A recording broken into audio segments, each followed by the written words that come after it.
And we're live. Welcome back to Back on Track. I'm Carrie Gard. If your B2B SaaS company is stuck in the growth valley, somewhere between 2 million and 10 million ARR, and what you got here has stopped working, it's time to stop guessing. We install the marketing system you need to regain visibility and drive real pipeline, not just activity. See everything, hide nothing. Today, we're talking to Charlie Sells, the man behind clarity over everything. And Charlie helps businesses cut through the noise by focusing on what actually matters. Charlie, welcome to the show. Hey, Carrie, thank you so much for having me today. So excited to have you today. Yeah, And impromptu, I was like, hey, Charlie, what you doing on Thursday? This was Monday. He was like, I'm free. Let's ride. So here we are. let's go. Here we are. Let's go. We're Let's in the week go. on a high note. Before we get right into it, Charlie, we're gonna do a little quick word association game to get our motors humming and to let people come in, and it's just fun.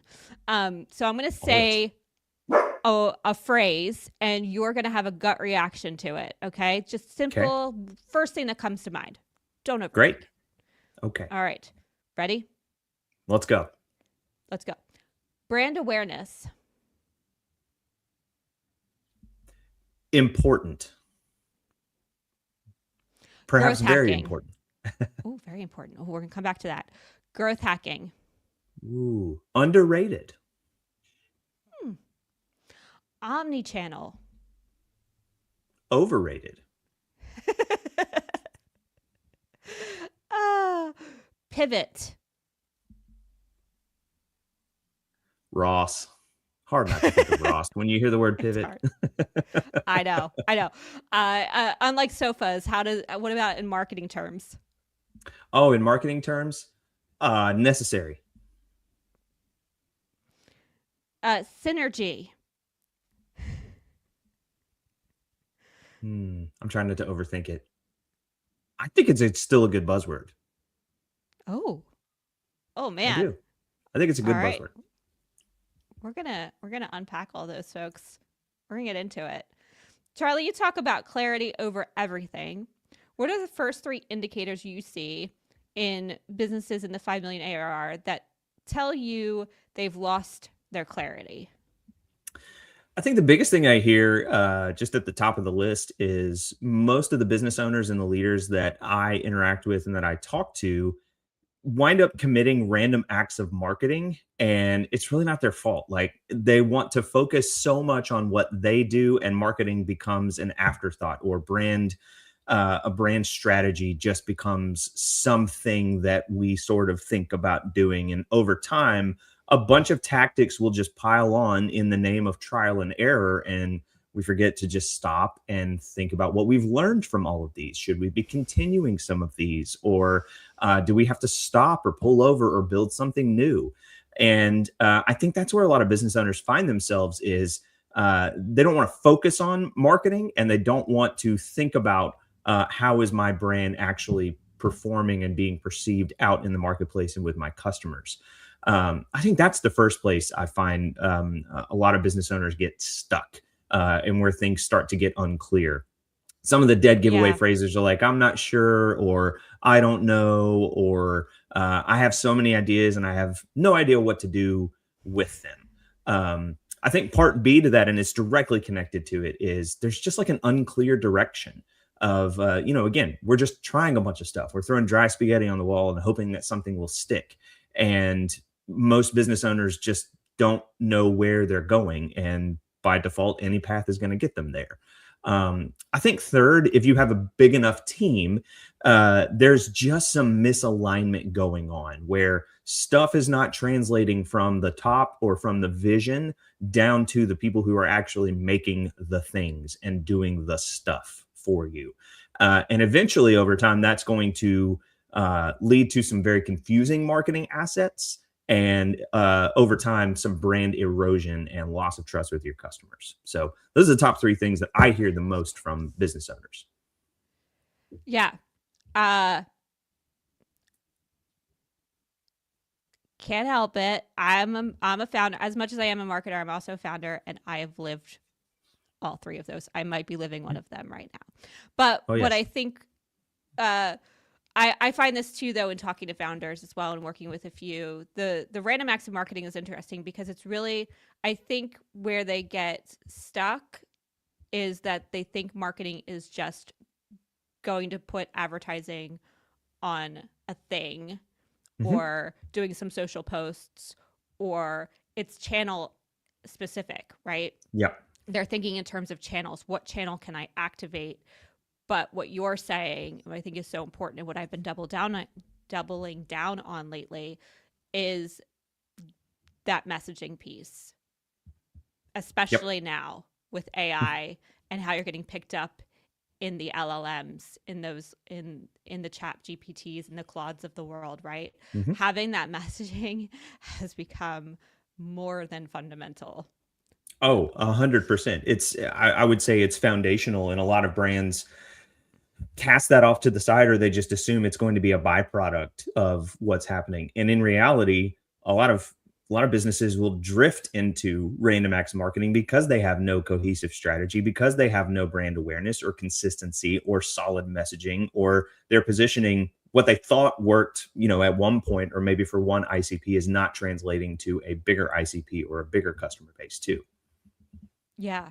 Yeah. I lost stop start for sure. Like A they ton. not giving things enough time as well. So Hmm. that creates that Sure. randomness feeling of not knowing, to your point, where they're like, I don't know. I don't know what's working. Well, that's because Yeah, actually you kind of need all these channels. You need them to run for a long time, and you need the right positioning and messaging to make sure that people know what problem you solve. You have a absolutely. list of 20 things leaders get wrong with clarity. Give I us the sure do. number one mistake that is actually costing them the most money right now. Every single leader that I talk to, if they don't have their head around their marketing functions or some kind of cohesive strategy, they mistake clarity for certainty. This is the key. I think a lot of leaders get stuck in is, yes, the buck stops with you at some point. You're the one who's going to make the decisions and make the calls, but there comes a point in time where it becomes too rigid and too narrow, and it chokes out all creativity, all strategy, all pretty much anything. It just becomes status quo, and it becomes rinse and repeat. And that's a very dangerous place to be in as a business and as a brand. And I'll give you a great example. Several of the business owners that I know, and we've kind of danced around this already. They'll come to me and they'll say, "The one thing I need to do is blank, and that's going to move the needle." That is certainty on steroids. And I'll often go, "Okay, well, let's look at your entire ecosystem." And over time, we figure out, oh, I don't want to send people to my website because I don't like how it looks. And I really don't have an offer dialed in. And this part isn't clear. And I said I was going to do a blog. And also, where does my video go, and snowball effect all over again, right? And certainty is the choke point for a lot of leaders in becoming so rigid and so dead set on, this is the path we have to have. And clarity, by contrast, I think, is more of a direction and a vision and a north star, because that's what creates alignment. On, now that we have a filter through which we can look at everything that we do from a marketing and branding standpoint, decisions are easier, creative flows, and momentum becomes very natural. I can't even tell you. So, as a marketing agency, the cobbler has no shoes. And of course, we don't actually do our own marketing until recently. Times I have say that changed all the time. That's exact all the like that's time, the right? phrase I use. The cobbler's kids go without shoes. Like, that's my brand for a lot of Yeah. my No, totally. solopreneur We career, right? do not eat. Yeah. There's so many phrases, some that are good and some that are not so good. But anyway, the point is that we just last year really doubled down on our positioning and messaging. As going through being a marketing leader myself for other companies, I've sort of figured out that is because I'm a channel marketer. I've been since my days as well, my media planning days with TV and GRPs. It's good times. Um, Awesome. so I just have that channel brain.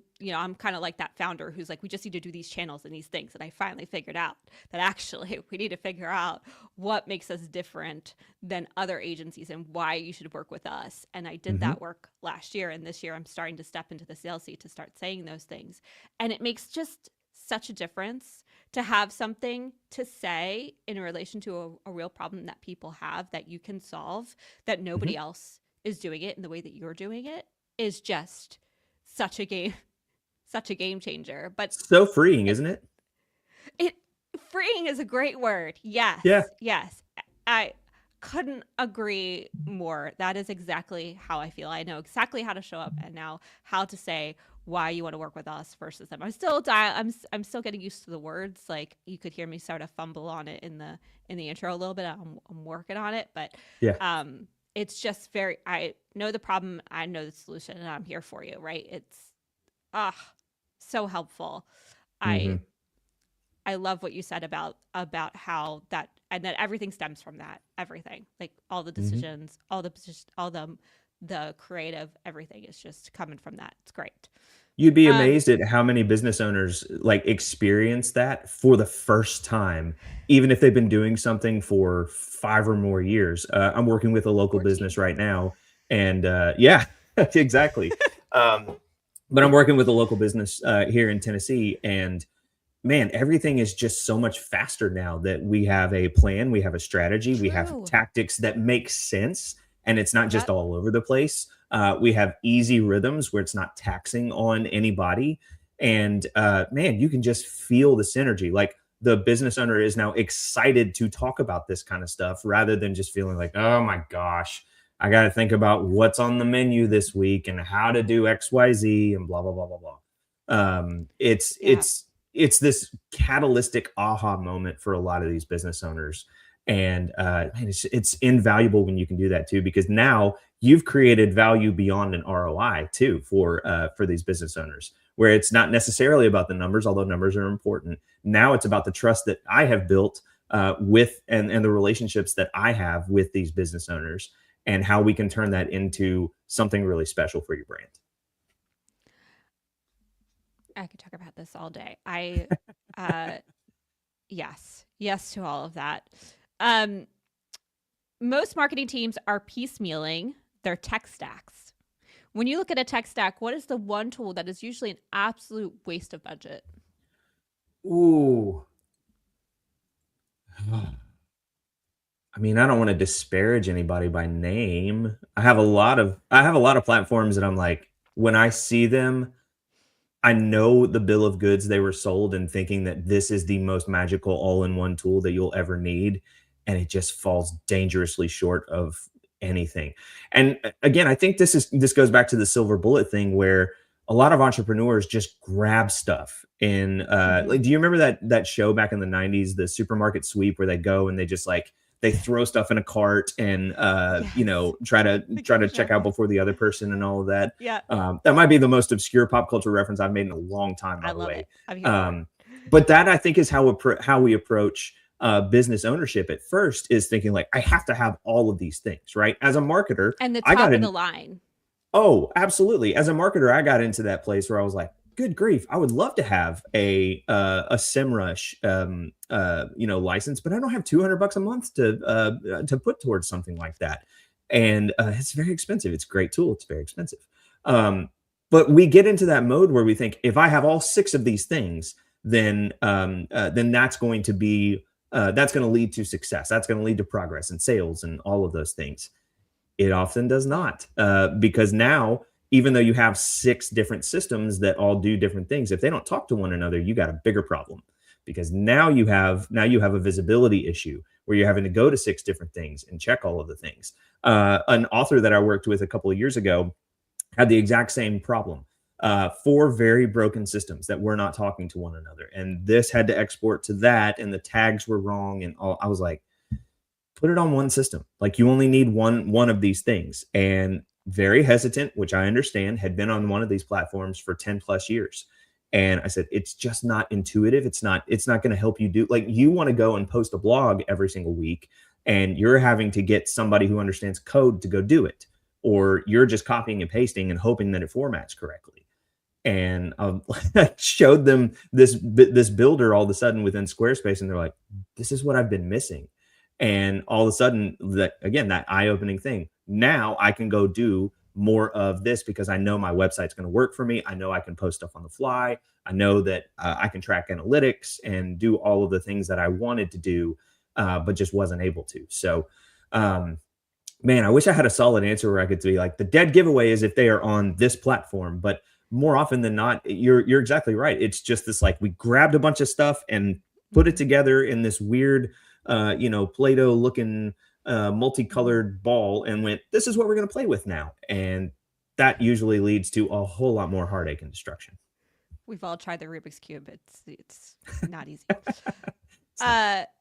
No, it's not. I also find that when you buy these tools, you then need an expert to drive the tool. And so now you're looking at the head count.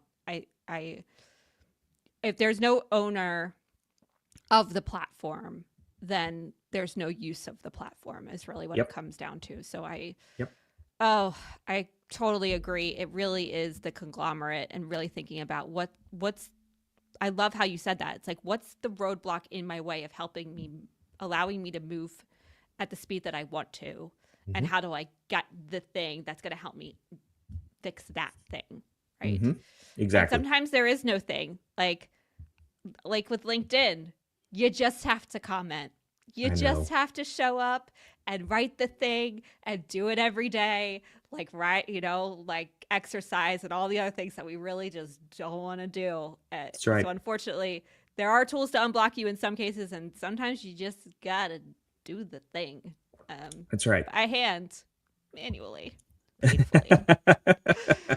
Well, and honestly, Ed, we may touch on this at some point, but like in the age of AI, there's nothing wrong with doing things manually too, so long as it's not burdensome and taxing on you. Like if you hate to write, please use AI to help you outline stuff and then use that as the foundation or the bones, put flesh on whatever you want to say after that. I mean, it's amazing how many tools are at our disposal today, and yet how paralyzing it can be for folks who are terrified to step into a space like that. Let's talk about that for a second. We started to get into this before, and I halted us. I said, because of course we're going to have a wonderful conversation that I'm not recording, but I stopped us because we're going to have it now. There you go. You said you're using AI a lot. Yeah. What are you, as a writer who believes in clarity above all else in the entire world, I find that AI actually for writing isn't great. It is absolutely a thought starter. You can outline things for sure. It's a great thought partner. The research I find, depending on which tool you're using, is awesome. So, as somebody what are you using it for? I use it for a lot of stuff. I primarily use it for idea generation. If I'm learning a new industry or trying to wrap my head around what does this client need, oftentimes I'll plug in their website, their socials, or whatever I can find and say, what are the gaps that exist, especially because clarity is one of the big things that I obviously, preach on and talk about.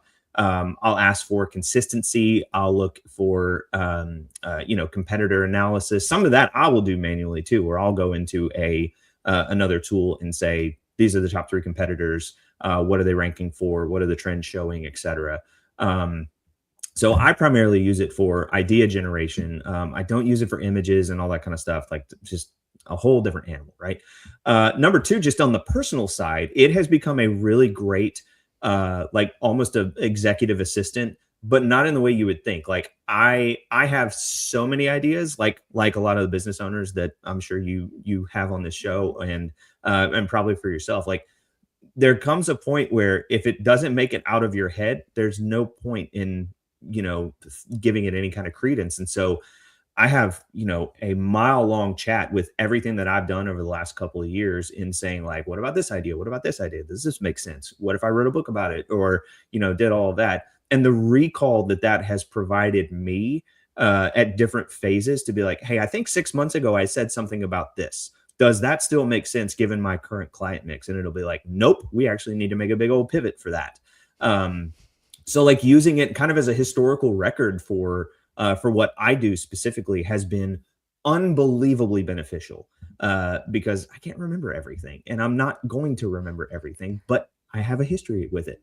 So, and I think you're right too. I had a conversation with a business owner about this on Monday of this week.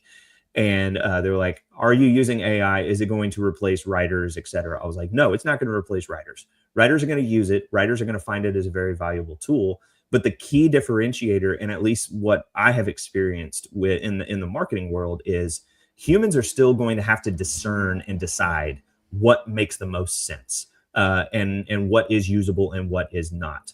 The businesses that are just copy and pasting from the robot out into the world, I am very cautious and very leery of how that is going to play out, because at some point it's going to catch up with you and you're going to be like, "Ooh, I didn't mean to say it that way, but I just kind of glanced over it and trusted that that was the right thing that goes out, and therefore I posted it." So I don't know. I don't know Whoopsies. about that. Yeah. Um, on the flip side, by the way, Carrie, I haven't run into a lot of business owners that are so scared off by it that they just want nothing to do with it. In fact, I'll be very upfront with them and say, "Hey, I'm going to use AI for some of this. I want to make sure you understand what that doesn't mean. It doesn't mean that that is the ultimate source of truth and that's going to replace everything, anything that we do. It does mean that it is a helpful resource and a tool, because as a solopreneur and as a one man shop, I got to have an extra set of hands too. Yeah, It's an extra set of hands. And not a single one of them has been like, "No, please don't use that. I'm so terrified of the takeovers and true. Terminator style, apocalyptic whatever." I'm like, we're The not robots are even coming close for to there us. yet. Yeah, No, not exactly. yet. Yeah, so it's been a good conversation starter. And honestly, they don't ever ask like, "Did this come from AI?" Because I'll be like, "Hey, Mm. here's the thing that we're gonna post today. Tell me if it sounds like you or not." Yeah. I would say founders are definitely on the forefront of it and not scared of it and using it maybe to a fault. Um, I also know folks who are using it so much. There's been a lot of comments and chatter on LinkedIn, and I know my husband's experienced this, and I did a little bit as well, where it's actually because it's so fast and your ideas can happen so much more quickly, we're actually taking on more problems at one time Mm-hmm. that's causing kind of a creative, like a cognitive overload. I know you Mm, just switched systems. I know you're dabbling a lot. I know you're using it a lot. You talked about this week being really just exhausting because you've just been so busy, which is a great problem to have as a solopreneur. But at the so same great. time, as much as AI is being helpful, are you finding that in some ways it's getting in the way or causing that overload because we're so able to, it's just so much faster than we've ever been used to before? It's a great question. I have not found that it is overwhelming to me yet. I do know some people in my circle and in my sphere that have probably erred on the side of relying on it too much, where I'll get handed an SOP or something is like, "Hey, take a look at this and tell me if it makes sense." And I'm going, "We've already done half of this." I don't think that was taken into account where this was concerned necessarily. And so I think there can be an over reliance on it, or thinking that that is the only way to create XYZ. Now, data synthesis and everything, 100% use it all the time. Um, Honestly, sometimes I forget it's there. And sometimes I'll be like, "Why am I Sure. trying to do this manually when I have a record?" Again, like, I can go back and Yeah. say, "Hey, remember this thing we did a couple of months ago? We need another 3 month strategy, but don't repeat content." That's my biggest struggle, honestly. Is like, I'll have an idea, and all of a sudden I'll go back and look what we posted in January, and I'll be like, "Oh shoot, we already did this." So again, there's a Such a great idea. Yeah. consistency is one of the things that brands miss a lot, in thinking like, again, we're just grasping at straws, we're just doing XYZ. It's um it looks like something, uh in essence, is becoming a gatekeeper or a brand guardian for a lot of what I do, especially in the content space. Like, Yeah. that's invaluable to a brand. I using AI as a second brain in terms of memory is I find the same thing of like I'm not really good at journaling. I've never been good. My Don't get business me partner started. is a prolific journaler. He wakes up in the Hate morning, he journaling. sits, he journals. Cannot. But I find that because AI is so data driven, that and if I think about it from a data perspective, I can wake up and say, like, okay, I woke up at this time. Here's how I'm feeling. This is what the watch is telling me in terms of how much sleep I got. I weighed myself today. Here's where I'm at. Um, just sort of those data points of like, Hmm. and then I can say it then helps me sort of gather my thoughts around, well, why am I feeling this way? And what happened yesterday that would make me feel this way? Like, do I have a lot of energy? Do I not? Where could that be coming from? And I sort of Hmm. journal, and then it remembers it. And then I can actually ask it back. Like, are you seeing any trends? Like, I've been so tired this week. I don't know what's going on. Like, Yeah. is there anything going on over here? And then I can write. I feel like it's not just journaling and then going into a book that then goes over there and like disappears into the ether, but it's something I can like talk with and understand how I work in a way Yeah. that journaling was just never that interesting to me in that regard. So Yeah. I love that. I Yeah. yes, second memory. Yeah. We're Yeah. my memory Almost is like your definitely one of external those. hard drives of the of old, right? Like I just love it that. just exists out there. I got to have it all the time, but only when I need it and only when I need a reference. True story. Um, 7-step framework. You mentioned this in our Mhm. pre-call. What is the specific question a CEO should ask their head of marketing in their Monday morning one-on-one to establish context? As you talk about context in your one of your 7 steps. Mhm. Why is context so important, and where does that fall in the process? Oh my gosh, context is one of those missing pieces I think in a lot of what we do. Where and I would have mentioned this had we gone through all 20 of the what people get wrong about clarity pieces, right? But um, we get into these rhythms and we get into these modes and we just become very comfortable, and there's nothing wrong with that, except we think that saying it once means that it will happen or that people will remember it. And when you can constantly put context in front at the beginning of a conversation, now we have a North Star again, more or less, to say, oh, yeah, we meant to do this. We meant to do all of that. Well, if that's where we want to go, then what are the things happening now? What are the things coming later? How do we prioritize, et cetera? Um, I think for marketing leaders specifically, we live in these places where, my goodness, it can just get so overwhelming and so like we want to do the next thing. We want to be creative. We want to move the needle. But we've also got to stop and pull over and go, let's set the stage for a second. So, in this framework that you mentioned, it always starts with curiosity. And this is where a lot of leaders have to start. When you get comfortable, when you forget that there are customers on the other side of things, and when you try to become the ultimate source of truth, and you get stuck, that's where certainty becomes. So the opposite of certainty is curiosity. Can I put myself in the shoes of my customers again? Can I ask better questions before prescribing solutions? I tell leaders all the time, look at 4 places. Number one, look at the data. What is the data actually telling us? Not what I want it to tell me, and certainly not going from the top line to the bottom line and forgetting what's in between, right? What do our numbers actually tell us? Where are we winning? Where are we falling short? Digging really deep to see where are those gaps and where are those opportunities. Number two is some of the doubts. And again, I think this is something that we shy away from, especially in the marketing world. Like, it's not just like I doubt that's going to work, or having some skepticism. I think that's healthy and that's important. But I think doubts are really those things like, we launched this thing, but I don't even know if it's working anymore. Like, where is that uncertainty coming into play, and how can you lean into it? Again, it's not to go on an investigation to try to find all the stuff that's broken. It's really just to lean in and go, what am I missing? How can I widen my gaze a little bit? Discomfort is the same thing. If somebody comes to you and says, we've got to do this brand new initiative thing, the first answer should not be no. The first answer should be, all right, let's talk that through. Does this make sense in our strategy? Is this going to make us uncomfortable? Are we going to have to translate what we do into a new channel and figure that out? And the fourth one, I think this is the most important one and overlooked one from a leadership perspective. Who are the voices that are consistently and healthily disagreeing with me, and what are they actually trying to say? So, is a copywriter saying, hey, this doesn't really make sense for our brand, we should probably say this differently, or we should revisit our brand standards from a design standpoint because things have changed and we have no consistent language. So curiosity is the place that everybody has to start.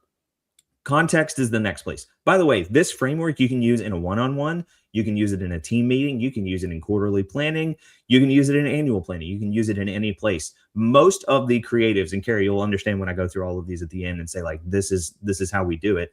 Most creatives and marketers can do all of these things like that because they live it every single day. Leadership gets Probably so already bogged, doing it. probably already doing it, right? And until I kind of Mhm. wrote it down and figured out this is what I do in every single meeting, and I have for years. I just didn't have language around it, right? So Mhm. we start with curiosity, then we've got to have context. All right, now that we have all of these questions, let's look at what our priorities are. What are our goals? Who are the people that have to be involved? What are some of the constraints that we have? In other words, what game are we playing, and how do we win? And if that is not a central part of every conversation, well, now we're just shooting the breeze and brainstorming with no parameters around it, no boundaries. Okay, so Has to come after back you to the end goal.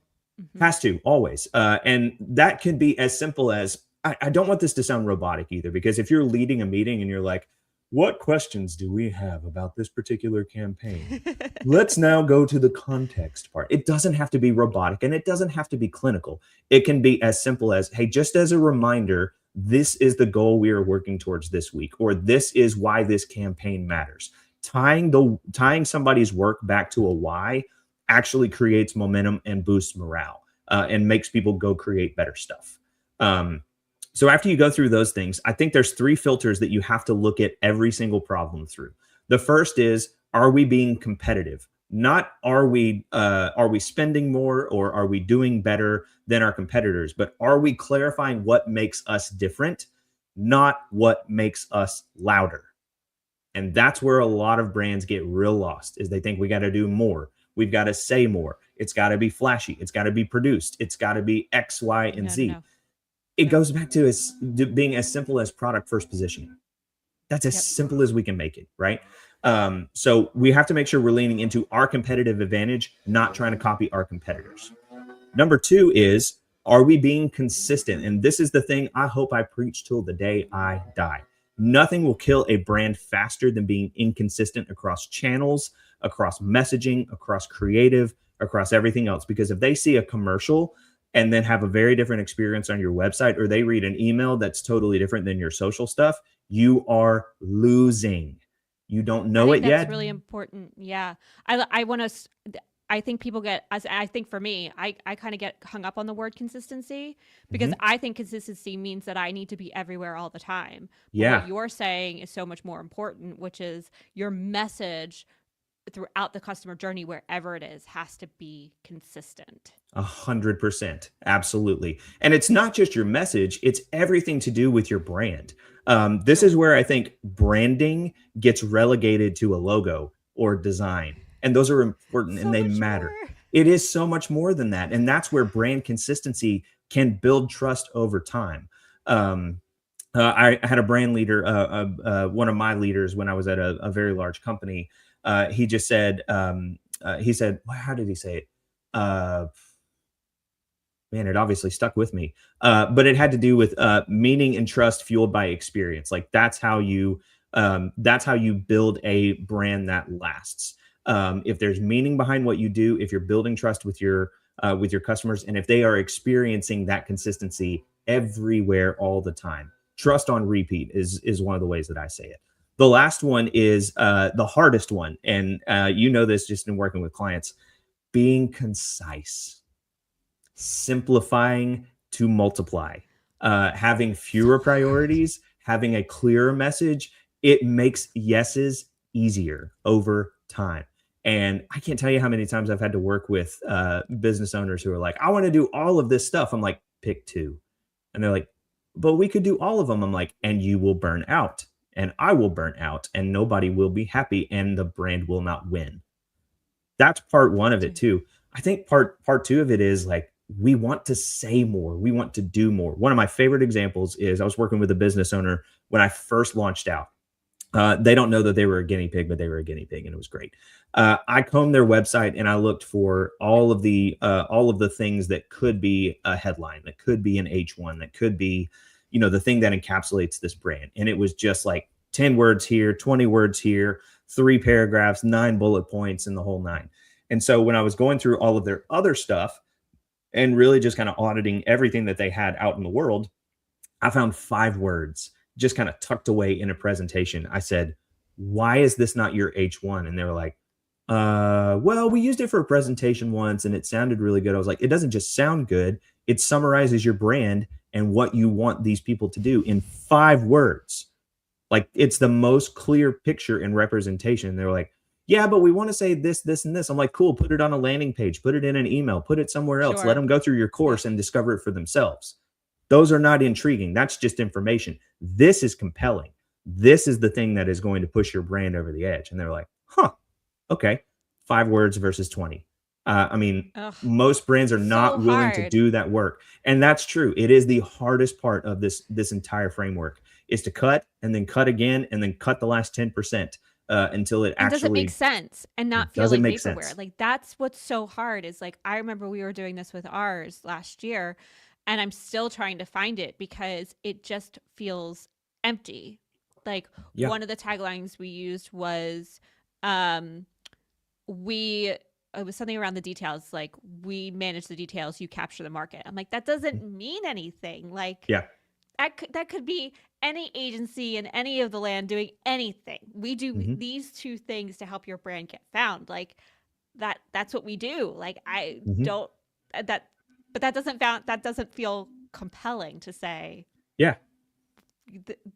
right? So it's like how do you sound compelling and do you how do you simplify what it is that you do in a way Yeah. that nobody else does it? It's I have like 3 or 4 that I go through on a regular basis. My favorite one that I can't really commit to it because I like saying a lot of things, in a lot of different places. But it's the one that I keep coming back to, is that your brand deserves better than guesswork.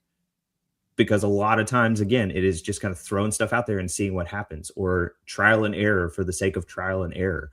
Uh, and at the end of the day, if you don't have a strategy, if you don't have something that is consistent, then you're just going to lose. And so yeah. my commitment to business owners is, number one, I want to make sure that you get to do more of what you love, and number two, I want to make sure you have a strategy that you actually understand and that you can Oh, implement. That's not that just guessing, right? yep. Okay, 3 filters. Step 6, by the way, is clarity. It's not step 7, and that's important. Uh, we're going to align on what matters. We're going to decide who owns what, and we're going to determine what happens next. It's almost a readback to make sure that everybody understands. We're not looking for consensus, and we're not looking for total agreement. You're very rarely, if ever, going to have that. And I think there are points in time where those are important. But everybody just needs to know what they do ties back to something and how to go and execute on it, which is why step 7 is go and create the stuff, ship the work, build momentum, get everybody excited, have a 3 to 12 week plan, have a 3 to 12 month roadmap that people can see what is going on and what happens. So in order, it looks like this: curiosity, context, competitive, consistent, concise, clarity, and then creativity.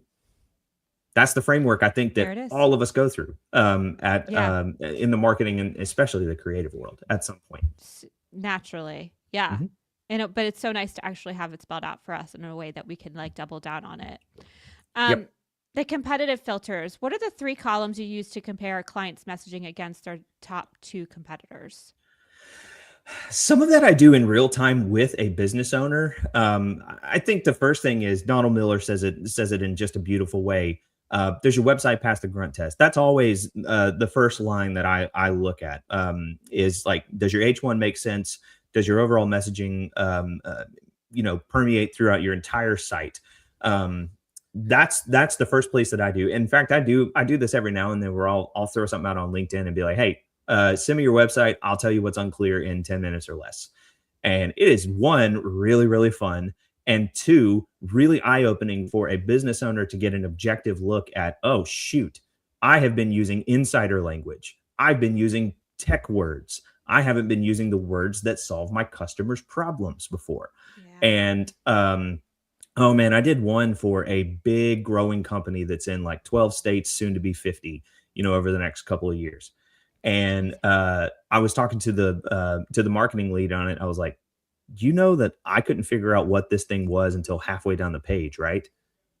And they're like, huh? And when I pointed out to them that they were using this word here and this word there and this word there, and then all of a sudden there was a summary statement about a third of the way down, and then they started to make sense, they were like, oh shoot, yeah, we have missed that. Yeah, because two reasons, and I found this out later. Number one, a lot of people had a lot of opinions about what needed to go on this homepage. Number two, I love to sign for a nobody, committee. oh, I know, nobody did a consistency check on all of this. Nobody thought to go back through it and be like, yeah, all of this makes sense, or we're going to be consistent. And I mean, I've worked with enough UX designers to, in my mind, and when I'm writing copy and doing all those things, um, I'm also thinking about where they go next. And so I'm thinking about like, this is an overview page, which is what it should have been. Now we send them to these other hub pages where they can learn more about this or do a deep dive or do this and this and this, right? That I think was I mean, that was super eye opening. And when I show like a business owner, this is what your next three competitors are doing. It's always amazing how little work that they have done in that side by side comparison. One owner that I worked with during the event space, I was like, I can tell immediately who this website is for and who they're targeting. Do you have any idea? And they'll go, oh, yeah, we're not going after those people. I'm like, great. What about these guys? There's a little bit of overlap. Great. Okay, now we know who we're really competing against. Um, and I think that's important to put in front of business owners Yeah. is for them to actually look at what is going on. Hmm. I love that. I think actually having them see that and be able to pull it apart because the nuance, um, founders have just this amazing amount of nuance that never really comes through. Mhm. And taking the time to really sit down with them to pull that out is Yeah, just so critical. sure. Speaking of founders, how do you handle, they get emotionally attached. It's our business, it's our baby. We've done this for a long time. Oh yeah. How do you handle a founder who's emotionally attached to a cool tagline that you know is failing the clarity test? And what's the data point that Ooh. helps change their mind? Oh man, this is my favorite long-term problem to solve. Uh, and I say long-term because it does not happen overnight, Carrie. And I know you know this, and a lot of people who are in the marketing world know that when a business owner is beholden to a logo or a color or a catchphrase or something, as soon as they say, "Well, I have always liked this," or "That's the one we've always had," you better buckle in and you better be putting premium gas in the tank because it's going to take a while in order to get them from where they are today to where they want to be. It's sort of that player coach mentality, right? Where okay, we can play the game and we can go down this and all of that. Mm-hmm. Honestly, I have found that one of the more compelling ways to guide and to lead a business owner to the next place, if you will, is just to show them options. I've gone through this exercise with a client very recently where they had an idea for a logo in their head. I showed them, I don't know, probably 6 to 8 different options that had almost nothing to do with their brand. It was just like, here's a way to get the juices flowing. And from there, they saw, oh yeah, I think I like 2 of these, and so we developed 2 of them in a more fleshed out way. And they were like, okay, now we got to beat up on these. Sometimes it's just showing them what they don't know or what the possibilities are. Right. The same can be true for an H1. The same can be true in copy. I do that in some of my like agency style work, where if we're working with a brand on a refresh, I'll show them like, this is what you have currently, and that is like neutral. This is what it would look like if it was more clinical, more technical, just very straightforward. This is what it would look like with a little bit of personality. And this is what it would look like with a whole heck of a lot personality. Like if Ryan Reynolds was going to endorse your brand and be talking about it, like this is how it would sound. And you would be amazed at how many people are like, oh man, I really love that voiced up personality version of it, toned down just a smidge. I'm like, great, that we can work with. But again, like it's so Yeah. easier. I'm working with a couple of clients right now that are in the copier business, right? There is nothing fun about the copier business. People have to have them. They have to work. And if they jam, then work comes to a halt. And, toner has to be refilled and all that kind of stuff. It's not easy talking about that entire world, right? But we're pushing really hard to say, rather than focusing on features, kind of the Apple and the iPod thing. Let's talk about the benefits. How much time are they saving? How quickly can you solve their service and efficiency problems? How are you actually providing value to them beyond just like, here's a piece of hardware and we're going to service it for you, and then at the end of the lease agreement you can buy it from us. And like that's that's the kind of stuff that you get to draw out of a business owner over time. And honestly, that's why I love to do more of like interview style calls with business owners, because I learn a heck of a lot just by asking questions, Right. and I love saying that like, part. tell me about your biggest client success story, and they'll do a deep dive. Or my other favorite question is like, if you have a sales team, what's the number one question that you get about what you do? And then I'll kind of challenge them on the spot and be like, why is that not an FAQ on your website? If that's the number one FAQs question, are. go ahead and answer it. Go ahead and get ahead of Yes. the game. And I know it feels weird. I was talking to somebody last week, a friend of mine who we were we were talking through a search visibility, how SEO is changing.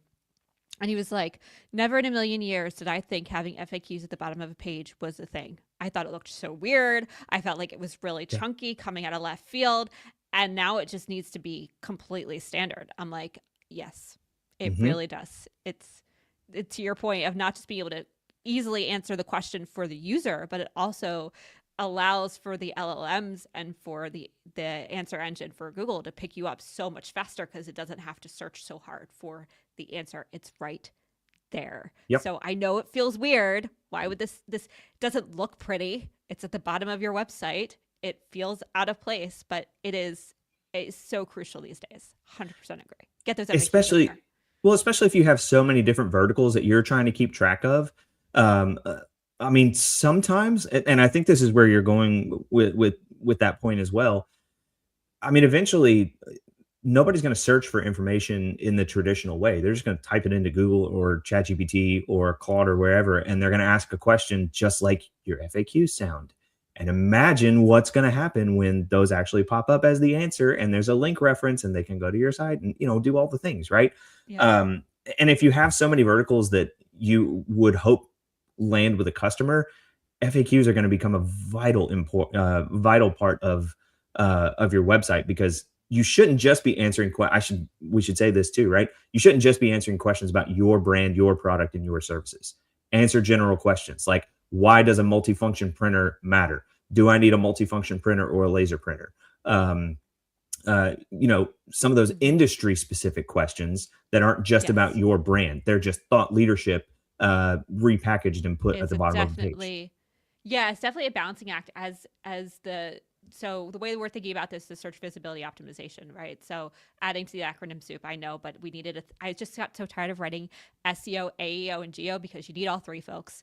Yep. And as this shifts, it is going to be you are going to want to be the answer and making sure that you're structuring your page to do so. FAQs are a big part of Hmm. that, but it's balancing the key. It took me 3 hours.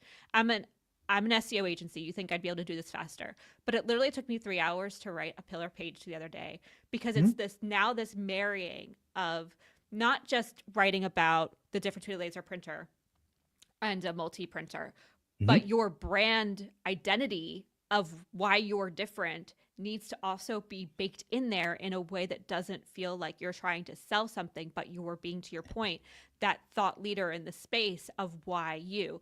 Everything Hmm. you do now has to come back to why you, even if you're just doing a simple definition of what is a printer.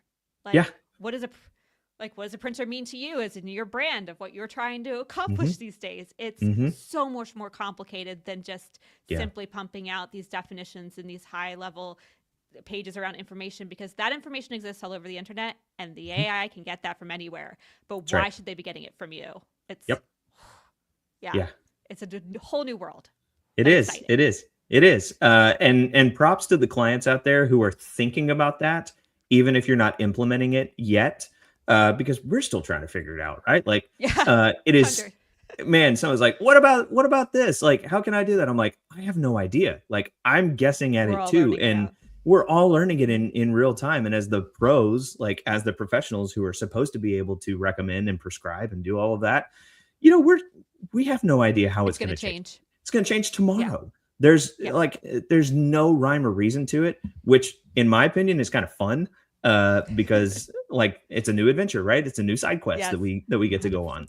Love a Um, side quest. yeah, oh, love Yep. good side quest. I totally agree. Charlie, I thank you so much for this conversation. I could talk to you Yeah. all day. I love your framework. I love that we use it. I love that we can use it anywhere, um, in terms of creating clarity in everything that we do. Where can people find you? You can always find me on LinkedIn. It's Charlie Sells, and yes, that is my real last name. It's not just a pseudonym for anything or a pen name. You can always find me on LinkedIn, or you can go to clarityovereverything.com, find some of the ways that we could work together. If you just need a strategic advisor in your back pocket to ask questions and help reprioritize, or if you want a full brand audit and clarity and alignment sprint, we can arrange that as well. Amazing. Amazing. Thank you so much. I loved this conversation. I can't wait. We're going to clip it. It's going to be everywhere. If you want to join in on the conversation, feel free to comment below. We'll come back to you. And yeah, looking forward to getting this back out there and keeping the party happening. Love it. Yeah. Thank Thank you you so so much for having much. me, Carrie. Absolutely. And thank you to our listeners for joining us. If you're ready to stop the guessing game and start building a marketing engine that actually scales, visit us at MKG Marketing. This episode was brought to you by MKG Marketing, and we'll see you next time on Back on Track. Don't leave studio. End stream.